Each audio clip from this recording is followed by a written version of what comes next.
Sir, जैसा आपने कहा कि फैमिली अपने स्टेट या आसपास का हो, तो वो फैमिली मेरे पापा की बुआ की लड़की की देवरानी का लड़का है। बस लड़के के फादर और लड़का विदेश में जाते हैं पाइपलाइन में जॉब के लिए। बाकी उनकी मम्मी और सिस्टर यहीं घर पर रहती है, इंडिया के यूपी स्टेट में। और जो पापा के बुआ के लड़के हैं वो कहते हैं कि मैं शुरू से इन लोगों को जानता हूँ। मेरी मम्मी से इन्होंने बात करके बोल दिया, तो मम्मी कह रही है कि एक लड़का है, मार्केट में घर है, गांव में भी है, लखनऊ में भी ज़मीन लिए हैं लड़के के पापा, और लड़का दोनों विदेश में लाखों कमा रहे हैं। और लड़के वालों का कहना है लड़की सही होनी चाहिए, हमें रुपए की कोई डिमांड नहीं है ज़्यादा, बस लड़की पढ़ी लिखी होनी चाहिए और समझदार होनी चाहिए। प्लीज़ इस पे एक और वीडियो बनाकर मेरी कन्फ्यूज़न दूर कर दीजिए प्लीज़। मैं तो तुम्हारी कन्फ्यूज़न पूरी तरीके से दूर कर चुका हूँ पिछली वीडियो में। कोई किसी भी किस्म का, किसी भी तरीके का कोई कन्फ्यूज़न रखा ही नहीं है। इनफैक्ट 2-4 पॉइंट्स एक्स्ट्रा ही कन्फ्यूज़न के क्लियर कर दिए हैं, लेकिन फिर भी चलो रह गया है। तो देखो, एक चीज़ समझो। देखो, तुमने कहा कि उनको लड़की सही मिलनी चाहिए। सबको सही लड़की चाहिए, ख़राब किसको चाहिए? ठीक है, पैसे की डिमांड नहीं है, पैसे की डिमांड नहीं कर रहे, चलो अच्छी बात है। लेकिन तुम्हारे जो पापा हैं वो किस चीज़ पे फोकस कर रहे हैं कि उनके पास ज़मीन जायदाद है, पैसा है, मकान है। ये सब चीज़ें देख रही हैं जो कि बहुत शैलो है, जो बहुत ही ज़्यादा दूरदृष्टि नहीं है उनकी, जहाँ तक मुझे समझ में आ रहा है। क्योंकि ये सब चीज़ें देख के जिन लोगों ने अपनी लड़कियों की शादी करी है वो खुद भी दुखी हुए हैं, बाद में लड़की भी दुखी हुई है। ठीक है, क्योंकि देखो, मैं क्या कहना चाहता था, पिछली वीडियो में मैंने क्लियरली बता दिया कि विदेश में रहने के नुकसान ही हैं। विदेश में रहने के, सपोज़ कोई विदेश में जाता है तो विदेश में जाके एडजस्ट करना आसान नहीं होता, क्योंकि वहाँ ना कोई रिश्तेदार होता आपका। कोई दिक्कत हो जाए, तकलीफ़ हो जाए तो कुछ भी, कोई सपोर्ट नहीं होता है, सब कुछ अपने आप ही करना होता है। अपने देश में फिर भी बहुत रिश्तेदार मिल जाते हैं। लेकिन अब तुम ये कह रही हो कि विदेश में वो लोग जाते हैं, उसकी मम्मी और उसकी सिस्टर यहीं पे रहती है, वो लोग विदेश में जाते हैं, पैसा कमाते हैं, फिर वापस आ जाते हैं, लाखों रुपए कमाते हैं। तो एक बात साफ समझ में आती है कि देखो, जो लोग विदेश में जाके काम करते हैं, नौकरी करते हैं, पक्की नौकरियां होती हैं, वो लोग वापस नहीं आते हैं, वो लोग वहीं नौकरी करते हैं। हाँ, जो लोग मज़दूरी करते हैं वो जाके वैसे ही काम करते हैं। जैसे यहाँ पे हमारे देश में होता है ना कि एक स्टेट से कुछ लोग दूसरे स्टेट में जाके खेती करते हैं, मज़दूरी करते हैं, फिर वो वापस अपने घर आ जाते हैं। 4-6 महीने खेती करते हैं, मज़दूरी करते हैं दूसरे शहरों में जाके, फिर वापस आ जाते हैं। क्योंकि अगर कोई किसी कंपनी में काम करेगा तो कंपनी तो किसी को छुट्टी देती ही नहीं है, 1 महीने की छुट्टी भी नहीं देती है, 15-20 दिन की छुट्टी मिलती है सारी, वो भी उसमें से भी काफ़ी सारी, मतलब जो मंथली 1-2 छुट्टियां होती हैं वो इकट्ठे करके वो 1 महीने की बनती है। अगर कोई आदमी विदेश जाता है, विदेश जाने के बाद वो 4-6 महीने अपने देश में ही पड़ा रहता है, तो इससे एक बात समझने की है, वो चाहे जितना मर्ज़ी बोलता रहे कि वो विदेश में बहुत अच्छी नौकरी करता है, बहुत अच्छा काम है। आपका अगर किसी विदेश में, चाहे अपने देश में नौकरी भी करते हो, तो क्या तुमको कोई 15 दिन की छुट्टी भी दे देगा, महीने की भी छुट्टी दे देगा? क्योंकि अगर कोई छुट्टी दे देगा, चाहे सरकारी हो चाहे प्राइवेट हो, तो उनका काम रुक जाएगा। कभी कोई दे ही नहीं सकता इतने दिन की छुट्टी। हाँ, 2-4 दिन की बात अलग होती है, इमरजेंसी बात अलग होती है, पर महीने का 10 दिन की छुट्टी नहीं मिलती। यहाँ पे 6-6 महीने लोग घर में पड़े हैं, या साल हो जाते हैं, मतलब ठीक है। और अगर बिज़नेस चल रहा है किसी का बहुत अच्छा, तो क्या बिज़नेस में तो आदमी 1 दिन की छुट्टी नहीं ले सकता? तो ये जो तुम्हारे, ये जो भाई साहब, ये जो आदमी है और उसका पापा है, ये लोग वहाँ जाके मज़दूरी करते हैं। ठीक है, पाइपलाइन का कोई काम होगा, मज़दूरी वगैरह करते हैं वहाँ पे, फिर वहाँ से पैसा कमाते हैं, वापस आ जाते हैं। तो एक तो ये है फैमिली, ठीक है। बाकी जो है घर ज़मीन ये वो, तो ये सब चीज़ें मेरी समझ में तो आती नहीं है। क्योंकि तुम किससे शादी करना चाहते हो? इंसान से शादी करना चाहते हो कि घर ज़मीन से? घर ज़मीन तो सबके पास होती है, नहीं भी होती तो आदमी कमा ही लेता है। तुम भी पढ़ी लिखी हो, तुम्हें ये भी सोचना चाहिए तुम क्या करना चाहते हो, तुम्हारी ज़िंदगी के कुछ गोल्स हैं कि नहीं है। या ये सब पढ़ाई लिखाई तो चलो, ग्रेजुएशन तो तुमने मुझे बता ही दिया कैसे कर ली तुमने अपने गांव में रह के। अब पोस्ट ग्रेजुएशन भी वैसे ही कर रही हो क्या? ये जो अब तुम जो भर्ती निकली है उसकी प्रिपरेशन भी ऐसे ही कर रही हो, टाइम पास है, या वाकई किसी गोल को लेके सीरियस हो? अगर तो टाइम पास कर रहे हो तो फिर तो जो तुम्हारी श्रद्धा हो वैसा कर लो, ठीक है ना, जो तुम्हें करना है वो कर लो। तुम्हारे अपने अगर गोल्स है ही नहीं कुछ लाइफ में, तो फिर जैसे ठीक है, जैसे जीवन चल रहा है वैसे चलने दो। लेकिन अगर तुम्हारे खुद के गोल्स हैं, मैंने लास्ट वीडियो में क्लियरली ये बताया है कि जिस औरत की नौकरी होती है उसकी वैल्यू होती है, उसकी रिस्पेक्ट होती है। अगर औरत कितनी ही गुणी क्यों ना हो, कितनी क्वालिटीज़ क्यों ना हो, लेकिन अगर 2 पैसे कमाती नहीं है तो वो उसकी औकात नौकर से ज़्यादा नहीं होती है। ये कड़वा सच है और पूरी दुनिया में ये रूल अप्लाई होता है, चाहे देश हो चाहे विदेश हो। जहाँ पे औरत 2 पैसे कमा रही है वहाँ पे उसकी उसमें घर उसका पति भी इज़्ज़त करता है, सभी इज़्ज़त करते हैं। और जो नहीं कमाती बस वो सारा दिन लगी रहती है और गालियाँ सुनती रहती है। सारे घर के मेंबर आके उसके ऊपर गालियाँ निकाल देंगे। तो ये चीज़ होती है। अब तुम ये जैसे बोल तुम्हारी फैमिली, इसमें तो ऐसा होगा कि या तो तुम अपने ससुराल में रहोगी जो कि इस देश में है। अगर तुम पति के साथ रहना चाहती हो तो वो विदेश में है। पति के साथ विदेश में कैसे जाओगी, उसके लिए वीज़ा, पासपोर्ट, बहुत सारी फॉर्मेलिटीज़ हैं। मुझे नहीं लगता कि वो तुमको लेके जाएगा, क्योंकि वो वहाँ पे रहता तो है नहीं, वो तो मज़दूरी करता है।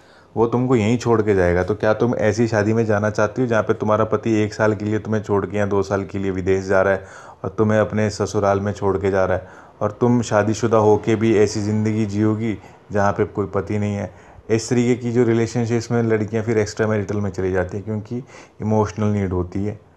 तो इस किस्म की ज़िंदगियाँ, शादियाँ बस ऐसी होती हैं। और ऐसी शादी में बहुत ये भी देखा गया है कि आदमी एक गर्लफ्रेंड या पत्नी दूसरे देश में भी रख लेता है, क्योंकि वहाँ पे साल 2 साल के लिए रहने जाता है वहाँ पे, तो वहाँ पे भी उसको चाहिए। तो बहुत कुछ हो सकता है, बहुत नेगेटिव चीज़ें ज़्यादा होती हैं। लोग मेरी बातों को सुन के ये सोच सकते हैं कि मैं कितना नेगेटिव बात करता हूँ, लेकिन मैंने तो नेगेटिविटी ज़्यादा ही देखी है दुनिया में, इसलिए वही बात करूँगा। मैंने स्पष्ट शब्दों में सब कुछ क्लियर कर दिया। और बाकी रही रिश्तेदारी में कौन क्या कहता है क्या नहीं कहता, सारे अच्छे ही बताते हैं। हमने बहुत सारी रिश्तेदारियां देखी हैं, सब बिचौलिए सब कुछ अच्छी तारीफ़ करके ही बताते हैं कि हमारी दूर के रिश्तेदार हैं, ये लड़का है, कोई ऐब नहीं है, लड़की है, कोई दिक्कत नहीं है। महीने बाद पता लगता है कि लड़के में कितने ऐब हैं और लड़की में कितने ऐब निकलते हैं। शादी से पहले तो सारी लड़कियों को शरीफ ही बताते हैं कि बहुत अच्छी लड़की है, बहुत इनोसेंट है, बहुत ठंडे स्वभाव की है। वो तो बाद में पता चलता है कि कितना गुस्सा करती है। लड़कों का भी बाद में पता चलता है, लड़कों को भी बताया जाता है बहुत पढ़ा लिखा है, बहुत अच्छा कमाता है। बाद में पता चलता है कि पढ़ा लिखा तो इतना निकला ही नहीं और ना इतनी कमाई है, और ये तो नशा अलग से करता है। तो इस चक्कर में मत रहना कि तुम्हारी रिश्तेदारी में ही है, रिश्तेदारी भी बहुत दूर की है। हाँ, अगर तुम्हारे खुद के जांचे परखे वो लोग होते, जैसे कि मान लो वो लड़के को तुम पर्सनली जानती, उससे मिली होती, या तुम्हारी फैमिली में तुम्हारे पेरेंट्स उसको पर्सनली जानते, मिले होते, तो बात अलग थी। लेकिन तुम लोग जानते नहीं, तुम पता नहीं कौन सी कितनी दूर की रिश्तेदारी में जाके, इतनी दूर की रिश्तेदारी तो रिश्तेदारी रह ही नहीं जाती है। बाकी उनको तो ये है कि कैसे भी करके लड़के की शादी हो जाए, पढ़ी लिखी मिल जाए, अच्छा है। काम तो उन्होंने करवाना नहीं है, नौकरी तो वो करवाएंगे नहीं, क्योंकि अगर वो नौकरी करवाएंगे तो सिंपल सी बात है कि फिर उनकी चलेगी नहीं। तो लोगों को पढ़ी लिखी चाहिए होती है, बस ऐसी करवाने तो उनको घर के काम ही होते हैं। लड़कियां अगर नौकरी करती हैं तो वो अपनी सेल्फ रिस्पेक्ट के लिए ही करती हैं। देखो, बात घुमाने फिराने की ज़रूरत नहीं है, मैं तो डायरेक्ट बात बोल रहा हूँ, स्ट्रेट टू द पॉइंट। फिर भी पता नहीं कहाँ कन्फ्यूज़न रह जाता है। पुरानी वीडियो में सब कुछ क्लियर कर दिया कि अगर विदेश में जाके कोई रहता है तो वहाँ पे बहुत नस्लीय भेदभाव होता है, रेशियल डिस्क्रिमिनेशन बहुत ज़्यादा होता है। कोई दुख तकलीफ़ हो जाए तो कोई तुम्हारा सपोर्ट सिस्टम नहीं होता। छुट्टियाँ वहाँ कोई देता नहीं है, खर्चे वहाँ पे बहुत ज़्यादा हैं।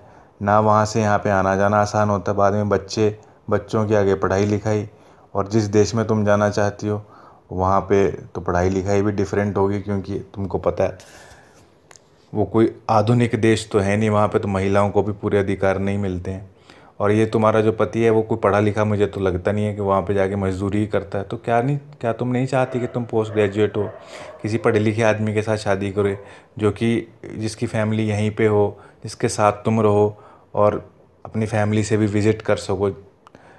ये जो सिनेरियो बन रहा है ऐसा है कि तुम ससुराल जाओगी, ससुराल तुम्हारा यहाँ पे है, पति तुम्हारा विदेश में है, और फिर वो विदेश में साल 2 साल बाद आता है, यहाँ पे साल 6 महीने रहेगा, फिर चले जाया करेगा। तो क्या ऐसे ही, और वो जो है बाद में वो जो सिस्टर है उसकी भी कहीं ना कहीं शादी हो जाएगी, फिर रह जाएगी तुम और तुम्हारी सासू, और बस। और इस तरीके की और उसकी मतलब, और 2 औरतें एक घर में, पता नहीं वहाँ पे कोई मेल है कि नहीं है, जो भी है, दो औरतें हैं, कुछ सासू तुम्हारी जिम्मेदारी हो जाएगी। क्या तुम इतनी कॉन्फिडेंट हो? मुझे तो लगता नहीं है कि तुम्हारी बातों से तुम इतनी कॉन्फिडेंट हो, सब कुछ अपने आप कर सकते हो। एटलीस्ट मुझे तो नहीं लगता तुम्हारी बातों से, जिस तरीके से तुम चीज़ों को समझती हो। काफ़ी एक्सपोजर नहीं है दुनिया का, इनोसेंस काफ़ी है, बचपना काफ़ी है। तो कोई नॉर्मल रिश्ता नहीं है कि तुमने मुझे बताया था एक बार कि तुम्हारी लंबाई अच्छी है। जब तुम कह रही थी कि भर्ती निकली है उसके लिए तुमने कहा था तुम्हारी लंबाई अच्छी है। बस, तो लंबाई अच्छी है, दिखने में अगर तुम एवरेज भी होगी तब भी तुम्हें अच्छे लड़के मिल जाएंगे। पोस्ट ग्रेजुएट हो तुम, तो तुम्हें लड़कों की कोई कमी ही नहीं है, आसानी से मिल जाएंगे। तो मॉरल ऑफ द स्टोरी यही है कि मुझे इस रिश्ते में सिर्फ़ और सिर्फ वही लग रहा है कि मतलब तुम दुखी ही रहोगी। मैं तो यही कह सकता हूँ, क्योंकि मुझे कहीं से भी कुछ भी ऐसे इंडिकेशंस मिल ही नहीं रहे हैं कि जहाँ पे तुम शादी करके खुश रहो। और एक बात तुमको बताऊँ, शायद तुमको लग रहा होगा कि तुम अपनी फैमिली से फ़ाइट नहीं कर पाओगी। तो जो भी लड़कियां मेरे को सुन रही हैं, तो मैं इनको कहना चाहता हूँ कि अगर तुमको लगता है कि किसी ऐसे लड़के से तुम्हारे साथ शादी हो रही है जिसको तुमने कभी चाहा ही नहीं, और तुमने भी कहा था कि ना तो तुम्हें भी इसकी कोई शक्ल खास पसंद नहीं आई, और बाकी वो अजीब सा तुम्हारे ससुर का बिहेवियर है, पहले कहा कि फ़ोटो भेजो, फिर उसके बाद क्लियर नहीं है दूसरी भेजो, और अपने लड़के को उसने फ़ोटो दिखाई नहीं। तो शादी किसने करनी है? ससुर ने करनी है कि लड़के ने करनी है? लड़के को फ़ोटो ही नहीं दिखा रहा, क्यों नहीं दिखा रहे? तो ये मुझे तो अजीब सी फैमिली लग रही है, और नॉर्मल तो है नहीं। तो अगर तुम्हें अब नॉर्मल फैमिली चाहिए तो ठीक है, तुम्हारी जैसी इच्छा है, क्योंकि कई लोगों को एडवेंचर पसंद होता है, तो एडवेंचर से ही जैसे तुम्हें ठीक लगे। बट ये फैमिली नॉर्मल नहीं है, ना सिचुएशन नॉर्मल है। तो जैसे मैंने क्लियरली बता ही दिया, विदेश में ये जाएगा नहीं, तुमको यहीं रहना पड़ेगा। तो ये विदेश में काम करेगा तो तुम में दूरियां रहेगी, तुम उस दूरी में तड़पोगी, अकेलेपन में तड़पोगी। और अगर तुमको ये वहाँ ले जाता है विदेश में, तो फिर और ज़्यादा डिफ़िकल्टीज हो जाती हैं। इस और शादी से पहले अपनी फैमिली से लड़ना आसान है अगर तुम्हारी मनपसंद का रिश्ता नहीं हो रहा, लेकिन शादी के बाद फिर अपनी फैमिली से भी लड़ना होता है, फिर अपने ससुराल से भी लड़ना होता है। फिर लड़की उसमें हार जाती है, टूट जाती है, और फैमिली भी कह देती है बस शादी होगी, अब बस अब इसके साथ ही एडजस्ट कर। तो जो फाइट करनी है अभी तुम कर सकते हो, बाद में नहीं कर पाओगे। कोई ढंग का लड़का देख लो जो यहीं काम करता हो, पढ़ा लिखा हो, चाहे कम कमाता हो कोई बात नहीं, लेकिन पढ़ा लिखा हो, क्योंकि पढ़ा लिखा आदमी बाद में वो तरक्की कर सकता है। मजदूर आदमी के साथ शादी करके क्या फ़ायदा? अनपढ़ आदमी कभी औरत की चलने नहीं देता। नंबर एक चीज़ तो ये समझ लो, क्योंकि उसकी खुद की इतनी अकल नहीं होती, उसे खुद समझ में नहीं आता, बस उसको तो ईगो समझ में आती है। चाहे लड़की उसे पढ़ी लिखी चाहिए, पर बना के जूती रखेगा पैर की, क्योंकि उसको चाहिए कि मेरे हिसाब से चल, मैं कमाता हूँ, मेरी चलेगी। तो अनपढ़ आदमी की ये खूबी होती है, वो कभी नहीं सुनेगा आपकी, और वो डिसीजन सारे खुद ही लेगा, और तुम्हें भी किसी काम का नहीं रखेगा। पढ़ा लिखा आदमी रिस्पेक्ट करता है, वैल्यू समझता है, पढ़ाई की वैल्यू समझता है, उसका दिमाग भी काम करता है, उसको कुछ समझाओ तो उसको समझ भी आता है। तो अगर जैसे आम तौर पे जो लोग होते हैं पढ़े लिखे नहीं होते हैं, मतलब मुझे नहीं पता तुम्हारी फैमिली कितनी पढ़ी लिखी है, वैसे तो तुमने बताया था थोड़ा सा। तो जो लोग पढ़े लिखे फैमिली के नहीं होते ना, तो ज़्यादातर वो बेसिकली एजुकेशन की इतनी इंपॉर्टेंस और वैल्यू समझते नहीं। तो उनको तो ये होता है कि जैसे तैसे बस लड़के के पास पैसा हो, शादी कर दो। लेकिन मैं एक चीज़ फैक्ट बता रहा हूँ, मैंने बहुत रिश्ते जीवन में देखे, अपनी लाइफ में बहुत लड़कियां बर्बाद होती देखी हैं। कि लड़कियां पढ़ी लिखी थी, लड़के के पास बहुत सारी ज़मीन थी, अच्छा खासा बाप का पैसा कमाया हुआ था, और बस वो पैसा देख के शादी कर दी। बाद में देखा कि लड़का तो नशेड़ी है, ये तो कुछ काम धंधा ही नहीं करता, इसकी तो कोई एजुकेशन ही नहीं, घर में सिर्फ लड़ाई झगड़ा और गलत किस्म के आपराधिक प्रवृत्ति के लोगों के साथ दोस्ती, लड़की के साथ लड़ाई झगड़ा, ऐसे जाने कितने रिश्ते मैंने देखे हैं, रियल में ही देखे हैं। तो स्पष्ट शब्दों में कहूँगा मैं, रिश्ता इन चक्करों में नहीं पड़ना चाहिए कि रिश्तेदारी में है ये वो, रिश्तेदार भी झूठे ही हैं, कोई कुछ नहीं होता ये सब। अपनी अकल का इस्तेमाल करना चाहिए। अगर खुद का जांचे परखे लोग हैं तब तो वो अलग बात थी, पर जांचे परखे भी क्या है तो विदेश में। अब विदेश भी ऐसा, यहाँ तो होते ना कोई बहुत ही डेवलप्ड कंट्री होती जहाँ पे इक्वल राइट्स होते आदमी औरत के, और फिर तुम्हारे लिए भी शायद कुछ अपॉर्चुनिटी होती। तुम तो देश ही ऐसे में जाना चाहते हो जहाँ पे तो औरतों की तो कोई इतनी वैल्यू है ही नहीं, ना उनको अधिकार दिए जाते।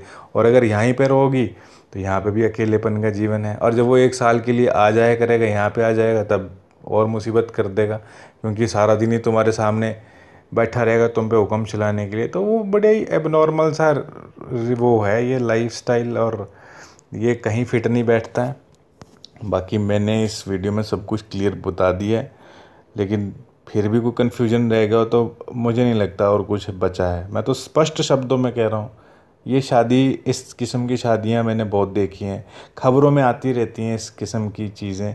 कुछ नहीं होता, देखते नहीं कि ये लोग जाते हैं विदेश में जाते हैं और बस वहीं से ही ख़त्म कर देते हैं रिश्ता किसी छोटी सी बात को लेकर। कुछ इनका कोई भरोसा होता है क्या?